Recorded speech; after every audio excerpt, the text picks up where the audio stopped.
Fishing minigames are fun, right?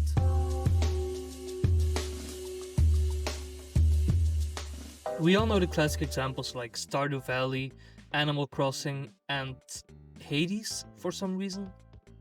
While all of these games are amazing and they handle fishing in their own great way, I personally think that fishing minigames become boring and repetitive after your 20th fish. To solve this, I took a look at some minigames that I think are actually fun. For example, the arcades in Stardew Valley. I think I found three main factors to what actually makes these games fun. First off, they're not too short, so you can actually get invested with the run. Aside from that, there's at least some form of randomization. And finally, the games are just challenging.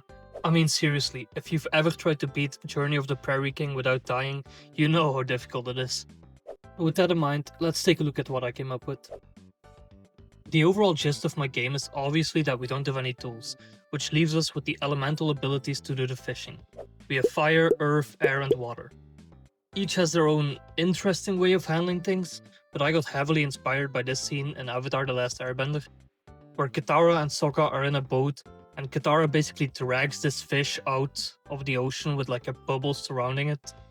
I tried coming up with a minigame that would really translate the idea of the fish being dragged out of the water with like a bubble surrounding it, but I really haven't gotten anywhere, so if you have any ideas, please leave them in the comments. For now, I'll just have to make it obvious in the player animation. For the minigame itself, I decided to make it fairly simple but challenging if you want to. The minigame starts with you walking up to a fishing spot. After pressing F, you can then choose a fish you want.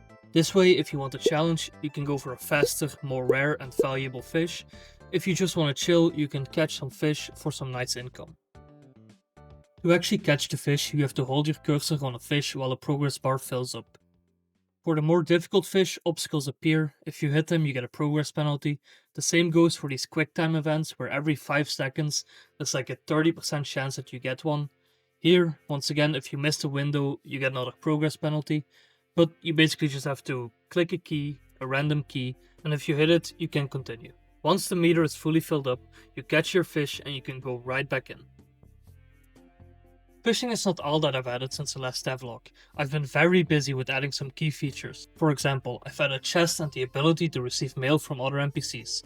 Speaking about NPCs, I've been designing a whole bunch of new NPCs. Currently, I plan on having 32 NPCs in the game. Not all of these will live in the town though. Speaking of the town, it's a completely new area which took a whole lot of work.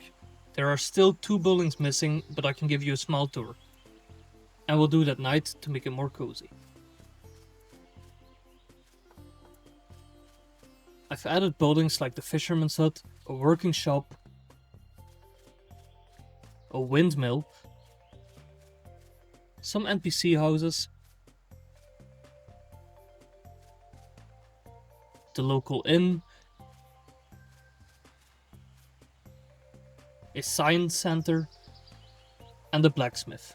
I'm gonna hold off with showing the first NPCs until the next major devlog. The town is not the only new area that I've added. I've added a whole new biome, but it's still a work in progress, so I'm gonna refrain from showing you everything.